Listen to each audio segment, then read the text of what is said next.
Perfect. So, hello, welcome back to it's episode 5 of 7 Figure Habits, and I am here with Joanna, who is the amazing manager of Select. So, Joanna, do you want to just start off by saying kind of what your role is, and in a short very sentence. Short burst. Yeah. I help Lauren, or I run the day-to-day operations of the business. So I work from home with my computer. My computer is my best friend, and make sure everybody has everything that they need, and that classes are running smoothly, and that everybody is okay. Yes, and you also manage the entire team. All the line managers, heads of department, yes, all of those parts. All of our team structures, although we do have a teacher lead now, which is very helpful, but yes, I'm Mikey's first point. She's amazing. She's absolutely amazing. By the way, we have just been here at our little hall in Stanmore doing recruitment days for 4 hours, and I think it's the hottest day of the year. So yeah, we're gonna quickly whiz through these questions. So I know lots of you, some clients that I'm working with, have sent these questions, and other people have responded on Instagram.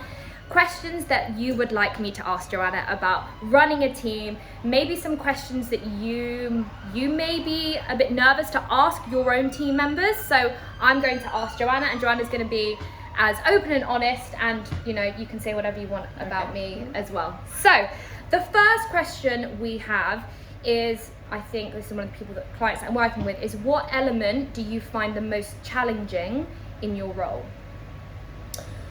I think the most challenging, and I bet like a lot of the clients probably feel this, is when you feel like there's too much to do and not enough capacity, and it's a struggle until you work out like how to delegate or what the solution is. I think you've got to be very like, okay, and what's the solution, or what can we afford to pay less attention to, or what can I give to somebody else. We've got like amazing team members that if it ever gets to a point where it's super busy, we're always thinking, right, well, somebody can do that for us because they're great, and we delegate it. And I think that's so interesting that you said there about delegating, and I'm sure so many of you as business owners are thinking, well, I've delegated that to my studio manager or my team, and Joanna is doing exactly the same, and that is what I encourage you to do, don't I? I say to you all the time, who else can do that? Something of your plate. So I think it's just always remembering that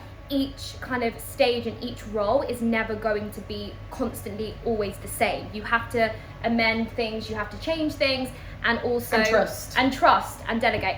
So people always say to me, well, how do you trust Joanna to make this choice, and it's not always on you. So kind of reflecting that question back to you, when you said you maybe delegate things to our line managers or other team members, how do you feel secure that that they're going to do it in the right way, or in the way that it needs to be done? Yeah, because I know we've had conversations like that before, where you've asked me to delegate something, or you've said, why don't you? And I've been like, and there's always a bit of hesitation because you want it done a certain way, or you think it will be faster if I do it myself. But actually, if you communicate exactly what it is that you need, and you give the person in question the correct training, whether that's a 10-minute Zoom, whether it's actually we need to have a look at this for an hour, and it is a substantial chunk out of your day, but actually it's going to help you in the long run.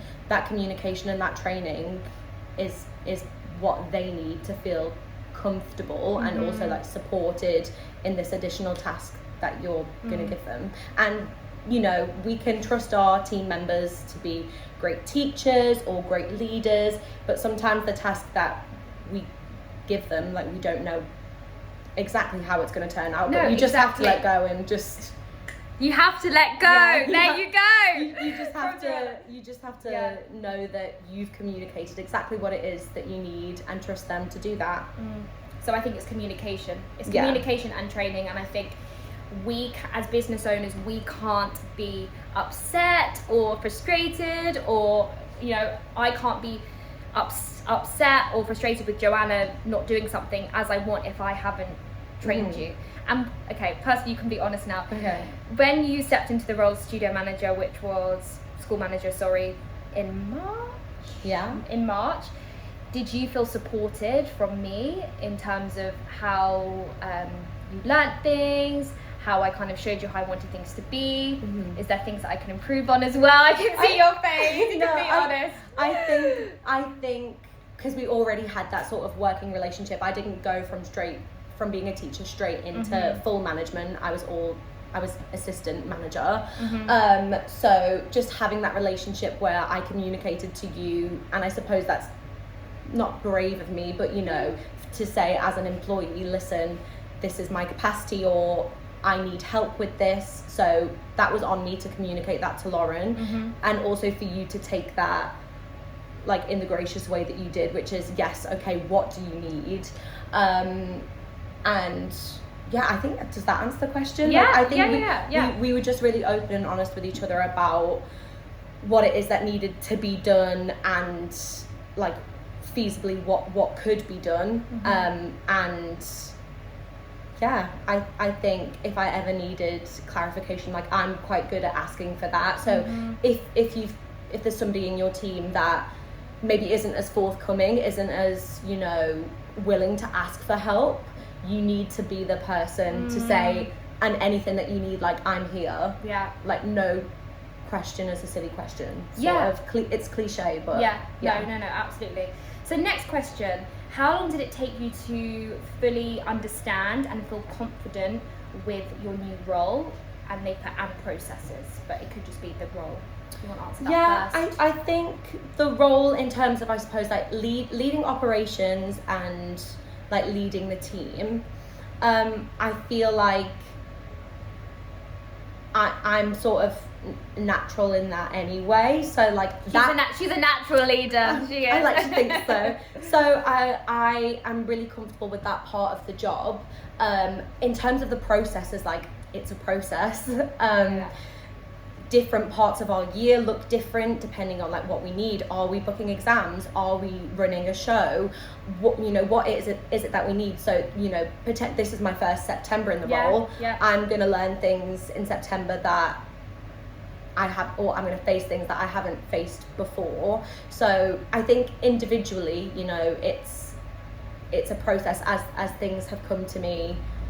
I don't know, like it just depends what it is, isn't it? But I think once you face something and you get your head around it, once you've done it once, like it's easy to replicate. And a lot of this job is just repetition and the same processes and putting them into place in lots of different areas. Exactly. And I think that's something that I know that I speak to a lot of if you're working with me is that in a process, is that a system, is that on the Google Drive, is that on Trello? And Joanna is fantastic at that, but I think that is something that would help any business. Is whatever you are doing, you're going to have to do it again, so make sure that is processed and put somewhere, so when someone else comes in or you're teaching someone else, you can train them and from this handover document, whatever it may be. Because also you're not going to remember everything. So there's, you know, things that you've probably done 10 times more than me, but you'll maybe say, actually I'm not sure exactly how we did it, but we have something written down that we reference. And it takes time. Like you're not going to have all of everything. If you've been running your school 10 years, 20 years, 25 years, however long you're not going to have everything there, but just start bit by bit. So if you're doing emails or someone's doing emails, put that into a template, you know, and it will build from there. And I think that's something that we are really passionate, is that the word? You know what I mean? I think we're quite strict with it now. That's the word. We've become better at saying, no, we need to write that down. Or we need to make this an official document, especially if you're passing it on. If I'm delegating as a manager, if I'm delegating on to somebody else, making sure that they have really precise, like written references for things. Next question. Do you ever feel caught between keeping the team happy and doing what's best for the business? It's a bit of a difficult one, isn't it? Because I suppose what does it mean to keep a team happy? Like, do they want a best friend, or do they actually want a manager that they feel that they can lean on and they can rely on and will have the answers? Because I know as a teacher, I think I would rather, and everybody is different, and you do, you know, have to change your style depending on the person, but I think a happy team, in my opinion, is potentially a team that knows that they can rely on you, and then I think I mean, maybe especially as women, we're always, maybe not always, but you know, frightened of being bossy. but actually you've got to think what I'm asking of this person, whether, you know, there's a mistake that's been made, or whether you think it's a request that won't be taken well. Is it protecting the business? Is it protecting the customer? Is it protecting, you know, the staff member? And I think as long as you're confident in, no, we have to do this because of this, you have to get over the, what am I going to be perceived as? Because I think ultimately that will lead you to becoming a reliable person, it sounds cheesy, but a safe person for your team, rather than like everybody's best friend. And that doesn't mean that you can't be their best friend at a staff night out. Yeah, but not day to day. And not be kind and understanding and empathetic. Exactly. Yeah, absolutely. But you need to not let that kind of drive your decisions, because ultimately as a leader, people are looking to you for maybe support or for you to lead, rather than you thinking, oh, I'm a bit scared to say that in case it hurts, you know, someone might perceive it in the wrong way. It's doing it in an understanding way. And I would say that I am, like, first and foremost, like, quite an emotional, empathetic person. Like, I do always try and think, has this happened because of this reason? And, you know, whatever the issue may be, or whatever it is that you're trying to achieve, it's okay to look at it and say, well, that wasn't exactly how I wanted it to go, but what are we going to do as a team? And making sure that you communicate that clearly, like, I'm telling you this, or I'm advising this, because this is the outcome that we want next time, rather than focusing on, because everyone makes mistakes. Yeah, of course. You make mistakes, your team will make mistakes, so just focusing on next time, what's the process? And flipping that to kind of our working relationship, because I know as business owners, and a lot of people come to me and they say, oh, I don't know how to say this to my manager or my, you know, staff. How do you like to be, I don't want to say managed, but you know, I guess I am your line manager. Like, you come to me if things need to be done, if there's bonuses, I get to choose, you know, all these things. So I don't know if I said that, asked that in the right way, but how do you like to be, or how would you like the working relationship to be between us, or manage? I don't know if I said that. I think like what we do at the minute, like, works really great, because I think when I was first starting off in the role, like, I needed you there day to day, and probably several times throughout the day, whereas what we try and do now is, like, have a check-in on a Monday, and we might have check-ins on the days depending on what's happening, but, you know, really just having, like, something at the beginning of the week to say, you know, all the thoughts that you have, what are we working on, and then at the end of the week to sort of look at what we've done, but, you know, plan for the next week, or plan for that day, what we're going to do on Friday to make sure, you know, everything's okay for Monday. So that works well for me now, because I do think it's nice to feel trusted. It's nice for you to just be like, okay, great, well, I'm on client calls all this morning, and I know that you trust me to just get on with what needs to be done. But yeah, like, I think you're quite good at sort of straightforward communication, which I, like, react well to. So if you need something, you let me know, because it probably is urgent, or I don't know. No, that's perfect. And I think having those weekly check-ins, and Joanna does the same with our line managers each week, who oversee our teachers, and I think it just makes it really, really streamlined, and people, I think it's helped our team not get overwhelmed and stressed, because it's not kind of constant messages where maybe it's not their work time, but it's our work time. And then, for example, I could be doing something and then you message me something else. Having those meetings means that is your dedicated time to talk to Lauren about what's happened. It's your dedicated time to talk to your teachers about whatever. And I think that's really helped us, hasn't it? Definitely. I think especially with the teachers, like, they're freelance, they're you know, they need to know when they're in work mode, and we have a process in place, which the teachers will be trained on, about, you know, when we're going to message them. They know then they're not going to get messages from us at 7 p.m. at night. So those boundaries to be really clear. Yes. Okay. how do you deal with someone who is brilliant at their job? I think maybe she means brilliant with the teaching, but difficult within the team dynamic. It's a hard one, isn't it? Because I guess it depends on what you need for them.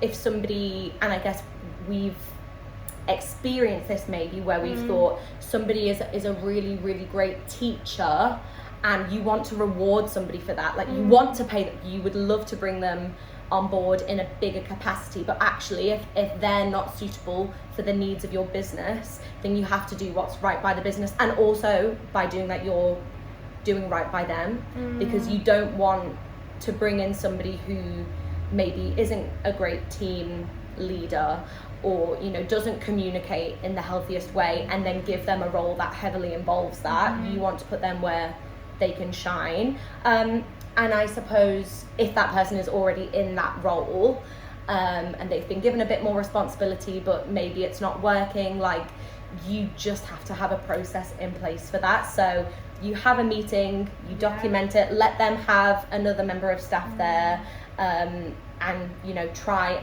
and focus on how things are going to go next time, how you want things to go moving forward. Because people might be watching this thinking, oh, how do I do that? How do I do that? Yeah. What kind of questions to say? We've had things where something hasn't gone to plan with a team member, and we've had to say, this hasn't worked. These were the documents you were given. Something. Please help me understand. And what kind of words or what kind of phrases would you use to kind of have that conversation with them? I guess a difficult conversation. How would you approach that? Yeah, I think always hearing from them first, because ultimately they're gonna, if they've been stressed, if something's happening at home, like that's going to be the first thing that comes out, which may be an explanation for things, but also saying, was there a way that we could have better supported you? Was there a way that we could have better communicated that? And sometimes the answer is just like, no, I've just made this mistake, or I've focused on the wrong thing. But making it clear that meeting, that initial discussion, exactly what it's for. This has happened. We want to work out what's happened. We want to know your perspective on it and figure out what we're going to do next time. I think communicate, because you don't want them going into it thinking that it's a disciplinary. If it is a disciplinary, then you can let them know that. But if it is just a discussion about what's happened, making it really clear, because you don't want staff members to feel, especially if they're great at their jobs and they're great teachers, you want that experience, as uncomfortable as it is, to be as transparent as possible, if that makes sense. Yeah, 100%. How do you adapt to your management style to different members of the team, or for different members of the team? Yeah, I think, or maybe you don't. I don't know. I guess it depends on like what the issue is. If it's day-to-day sort of communication, which again we have our line managers, but then they manage their own teams, so we know our line managers quite well, but I imagine that they also know their teams quite well. So you need to get to know those people to know what it is. Are they a bit more sensitive? Do they prefer things? Do they prefer to be told things directly? And I think that's the important distinction, I suppose. But ultimately, knowing that there's one thing that you can't sort of change based on the person, and that is what needs to be achieved. As long as that is communicated, it's fine to communicate it in different ways. I mean, and it depends on how serious it is. You might have a really good working relationship where you're super casual with one of your teachers and they're a good friend, but actually if something needs to be communicated really clearly, you have to make sure that happens. So I think you just need to know your teams, but I think we do that through like seeing them outside of work as well, which is like it is important. We should do it more, but it's trying to get everyone together. Them. But I also think that I personally don't think I do. You can tell me what. Okay. I don't think I do adapt my management style for different members of staff, because I think that, or for the team, because the way that I lead and manage is the way that I do it. I maybe subconsciously I might change the way that I say things, but ultimately I would never change what I'm trying to say or like you said, the outcome is the same, that we're all working together. And I think hopefully you feel this way, but something that I'm always saying, you know, for Select, but also saying to the people that I'm coaching and, you know, working with, is that yes, you may have started it then, but you need the team are the ones that are building it now and growing it, and that doesn't mean that you're not there leading it. But I think there has to be a sense of everyone being together and working towards the same things, being rewarded for things, because I think that is the biggest part of how Select has grown. It has been because I haven't just said, this is the way that I'm doing it this way. I feel, you may say differently, that I turn to Joanna and I'm like, what do you think of this? Or the managers. So it's having that communication of other people's opinions, then they feel heard, then they feel trusted, and then they will feel more confident to then go, oh, you know what, I will make this decision. I will then take on this task, because they're not worried that you're going to be upset that it's not done the right way, because everyone is empowered to make those decisions. I would agree. Like, the taking opinions from your team is so important, because it also reveals to them that, you know, nobody wants a manager like who thinks they're right all the time. So it's great to be vulnerable and say, well, I'm not sure, or well, we used to do this, but like, has anybody got any ideas? And I think that's really useful. And I agree that you might not change you change the way that you say things, but actually the outcome, it does always need to be the same. Because then it's fair across the board for everyone. Absolutely. And that's maybe where issues do arise. They got away with this, but exactly. Some of these questions are pretty much the same. I'm just seeing if there's anything different. How do you ensure you have a team that communicate well and a good team ethos? You kind of I know all of these are kind of similar. Yeah, I mean, Any thoughts on that?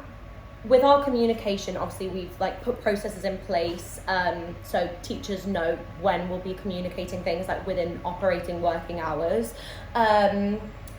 We have WhatsApp communities, like it is about, you know, the systems you have in place. For day-to-day operations, we have Slack, and I think that's really useful, because you're also not looking at a phone where potentially you have messages that you don't need to be looking at, like, you know, you don't have distractions. So that's Joanna really has a separate work phone as well, so that's all through all WhatsApp.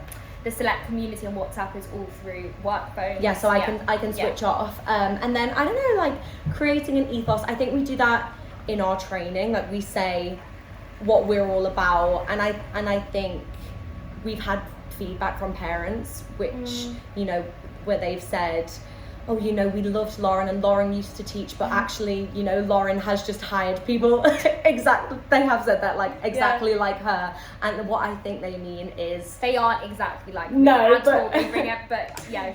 you know, in terms of how we want to teach, how we want to run the business, you've made that really clear through training. And I think that's how we maintain it. You know, we run things a certain way and we make that clear, and the parents give us that feedback. And I think, I know not everyone will know this, but we have introduced about beginning of this year, we have lesson plans for all of our lessons now. And maybe some people might think, oh, you know, that's quite restrictive for our teachers, and you know, they're not able to be creative. But actually for us, it's been the best thing, really, hasn't it? Because we're able to have eyes on everything that's going on, in terms of, we know what the kids are learning, we know the outcomes, we know how to track, you know, teachers' work and everything like that. If people need to cover. What are your thoughts on how the lesson plans have helped? I think, I mean, and we have flexibility like within the lesson plans. So I would say the lesson plans for each week, we have an overall objective, and that is a technique or a skill, or maybe, you know, an important piece of vocabulary. We might have some keywords that we want teachers to use, but there will be suggested material and, you know, suggested resources. But if a teacher wants to do their own thing to achieve that lesson objective, we train that is absolutely okay. So, you know, I know from being a teacher, nobody wants a step-by-step guide lesson plan, but actually ensuring that every lesson has a clear objective, probably takes like so much weight off their shoulders in terms of planning. And it also means that, you know, if schools ask us what's happening in classes, if parents ask us, like, we know what should be happening, and we can hold teachers accountable to that, ourselves accountable. Like, it's been so good. I think this is maybe the last one. I don't really think we have this, but I'm going to ask it anyway. How do you deal with gossip or negativity within the team? Oh no. I think it depends what it is, doesn't it? Because, you know, we're humans, like, we naturally talk about what's been happening and, you know, what we've seen. I think I try and be like empathetic. So if anything is said that's, you know, maybe not 100% professional, I think rather than approaching that from a standpoint of, well, we shouldn't be discussing that, or, you know, it's making that other member of staff have empathy. Oh, well, this might be the situation that's happened, or, oh yes, but this, you know, and I that's just a personal thing. Like, I'm not a fan of gossip and things, but I don't think we have a lot of it. I don't think so, but I think it goes again back to boundaries and processes. This is a professional setting with teachers within the team, but also, I don't know if this question necessarily, but I know I've had conversations with people where it's also to do with customers and parents and teachers saying things. This again, that comes down to having processes of, this is how you face customers, this is how you deal with things. If anything needs to be escalated, it's through us, and I think that's how we potentially don't have that, because we are strict on boundaries. On boundaries. Is there anything else then that you think would help other dance performing arts schools, like the people that might be in your role, or the owners of the business that are looking to delegate, build a team? Anything that you think would be helpful to them to be mindful of when they are creating a team, delegating? Yeah, I think, and I guess I felt this way because we recently hired for an operations assistant. I think if you work really well with somebody, or you feel that your like morals and the way that you communicate are really aligned, you know, casually or in an interview, that is probably the best person for you to take into your team, rather than somebody who might have lots of experience. Okay. I would say obviously experience is important, and you want to know that they'll be able to carry out the tasks that you need them to, but, you know, do they react well to feedback? Do they, I don't know, like, are they able to be like molded in a way? Like, because I think that team dynamic is so important, and that leads to all of the good stuff, like all of the healthy communication and boundaries, and, you know, being able to trust somebody for a whole day or a whole week if you want to go on holiday, like, because you feel aligned with that person. And then the training, the upskilling, that comes later, or when you give them the job, you know. I would say that. I don't know if you agree. No, I do agree. I think it's more, I think, well, you can tell me if you think differently, but I think that I do just say, this is how I've done it, but if you want to do it in a different way to get to this outcome, that is also fine. And I think that has worked for us. Yes, we have the processes of how we do it, but I also will say, if you find a better way, or a quicker way, or an easier way, that's fine. And I think that, again, it's about, as the owner of the business, leader of the business, being understanding and flexible, that you may have done something the same way for 25 years, but someone else probably knows a better way because you've been doing it the same way for that amount of time. So I think it's being open to other people's opinions, and to kind of move the business forward, because I think the more opinions and ideas and decisions that are being made from different people, I think that makes a business stronger. Absolutely. And what I said about like different people's backgrounds, like, you may have been a dance teacher for 10 years, or, you know, you've been doing training and performing. You will have people in your business that have done like so many different like varied jobs, where they've picked up, oh well, we did something like this, how can we apply it here? And I think that's happened like within our business with the line managers. Everybody's had such different life experience that you need to be open to take those things on board. And obviously I'm the perfect leader. I'm joking. Anything that I do that I can improve on, I've already thought of one. Just so in terms of how we work, is there anything that I can improve on to be a better manager? But I feel like we don't both do it, where we'll say, okay, so we'll have this meeting and then we won't message, but then we message. So I think that's maybe on both of us. Yeah. So being really strict with the check-ins and things. But I think you're right. It can most of the time that they can wait. But I think it's just we have got a lot better at not WhatsApping. That's why we use Slack. But I think if it's we've gotten so much better, but like we could be perfect, but then equally like if it needs to be discussed, it needs to be discussed. Right now. Thank you. Anything else that you wanted to add? No, I just think, I don't know, to all of your clients, like it's all about trust and taking like a leap of faith. And also, I guess, I don't know if you feel like you've had lots of experience like with this specifically, but like it's okay to fail. It's okay to maybe bring somebody into the team and maybe you invest a little bit and maybe it's not the right fit, but you had to take that leap. And you'll be closer to the person that is right, and you would have learned a lot of things along the way. Thanks guys, hope it was helpful.